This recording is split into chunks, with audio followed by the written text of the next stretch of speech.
have a pension from my corporate employer. If I retire early, I can choose when to start receiving benefits up to 65, and it grows the later I wait. Mm-hmm. Should I start ASAP or push it back or take a lump sum? What do you think about this? Oh, man, there is so much in that question. You won't believe our answer to this, Heather. It depends. Yeah, look at Ruby. Ruby got a nut. Yeah, it absolutely depends. And unfortunately, this is a mathematical equation. It's not incredibly uncommon for someone to have this option. Hey, when I retire, I can either take a lump sum benefit of my pensionable amount, and I can take that lump sum and I can do a direct rollover into an IRA, into a pre-tax type retirement account, or I can annuitize the benefit and I can receive a monthly payout. And even when I annuitize, I can pick when I want to do that. I might start my annuity at 60 or 62 or 67. How do I decide? Well, what you have to do, unfortunately, is you have to break out a pen and paper. I'm just kidding. It's not really pen and paper. You got to break out a spreadsheet or some software or a calculator. And you have to look at the point in time that you make the decision, which would be most advantageous. And this is a little bit of a cautionary tale.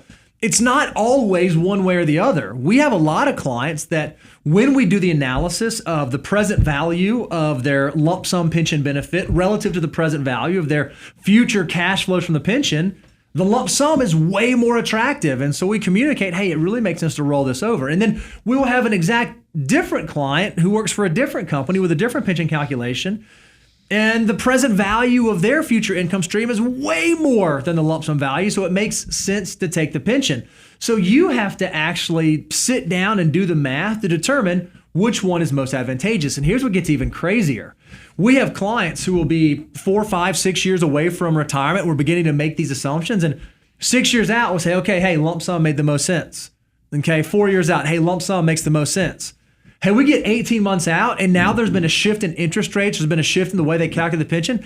All of a sudden, now the lump sum isn't the most advantageous. It's actually the annuitized benefit. So you have to do the math and redo the math all the way up until it's time for you to make the decision on how to take it. This question immediately made me think of, we got invited to go speak at Murray State to their athletic program, and then Journey Church, and it was a great experience. But we had in the Q&A after the church event.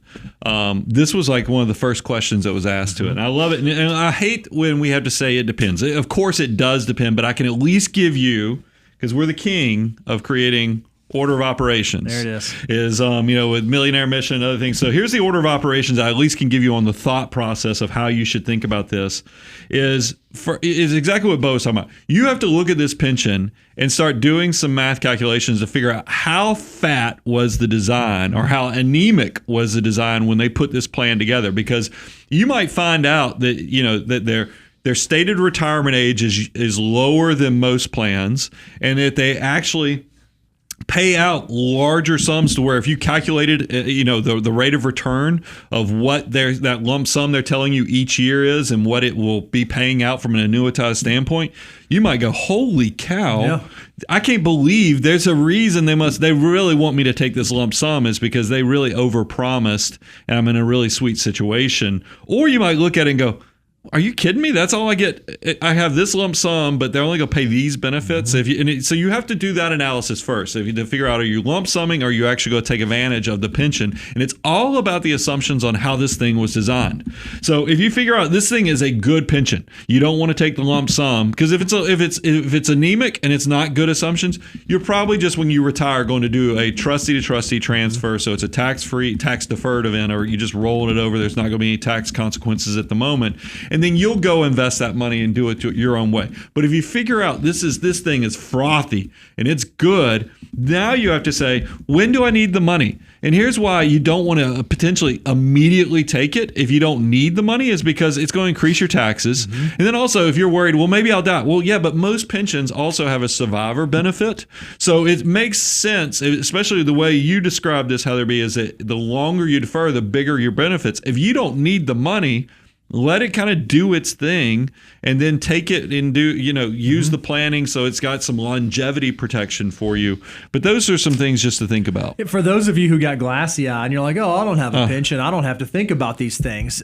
This thought process we just went through is the same thing that almost everyone in their 60s faces when they decide how they're going to take Social Security. It's the same way that you think about Sure. it. Do I begin drawing it early? Do I begin drawing it later? There's a benefit for drawing later. If I draw it early, are there other things I'm going to miss out on? Are there other implications I ought to be thinking through?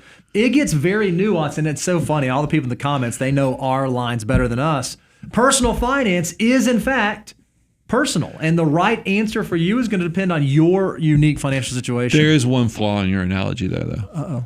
Because it makes me want to fight. Is Social Security's survivor benefit is It's horrible. very What different. is it, $255?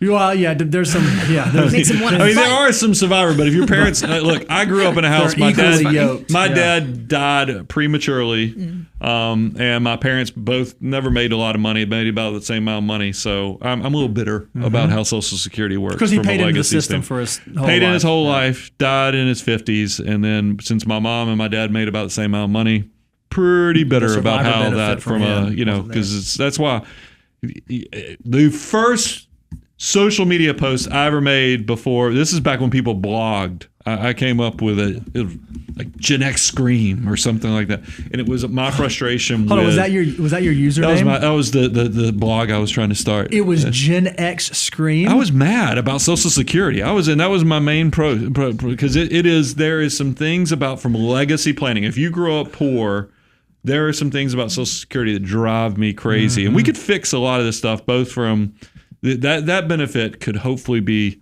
updated in many ways, just to make it better. Agreed. But I think people are scared to. Elected officials don't like to touch or talk about Social Security.